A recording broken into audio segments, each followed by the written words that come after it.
I'm Deborah Borchardt, and this is your midday market update. Well, our indices are mixed right now. The Dow is down just a bit, and the S&P 500 and the NASDAQ are up, but only slightly for both of them.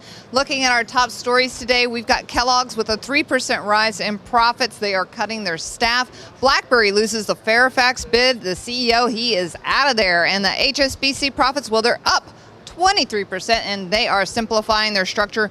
Joining me now is Ben Willis from Albert Fried. So Ben, you know, there is a lot of talk in this market about the complacency of the bulls. Let's go through some of the risks that are out there, because it feels like we have thrown just about everything we could throw at this market and it doesn't stick.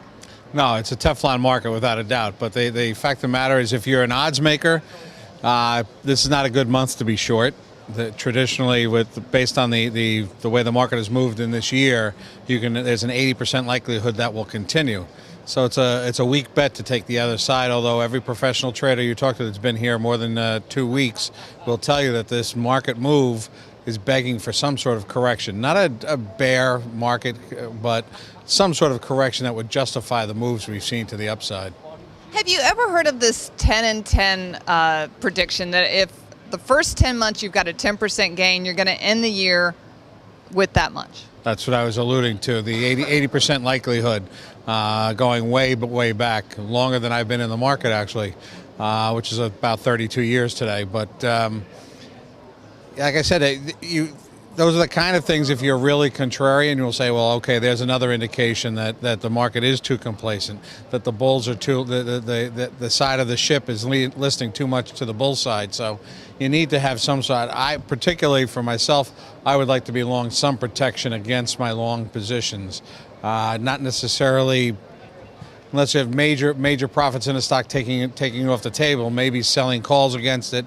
Maybe if you think the stocks are worth it, actually selling puts to buy the stock cheaper. But there are all kinds of ideas that go with it. But it's been for those that have been looking for a correction, we had a mild one last month, about 5%, but not the 10% we had hoped for.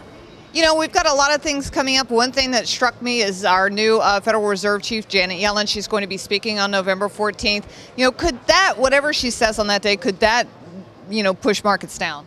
Well, she's not our chief yet, and there are some Republicans that would like to see her not get in. But the fact of the matter, it would appear that the odds are in her favor that she'll make her way through. But I would certainly hope so. It's interesting to hear Mr. Bullard today suggesting that he thought the Fed acted credibly in not tapering, which is contrary to my position. I thought they lost a great deal of credibility by not tapering and suggesting that we're doing it on the data. Well, I'm not sure what data they had been using up to that point and why they changed horses in the middle of the stream, if you will, on some of their data. But I think it would certainly give Yellen some authority, if you will, that if she came in or was credited with the idea of beginning tapering ahead of what most people are now saying is not due till well into next year.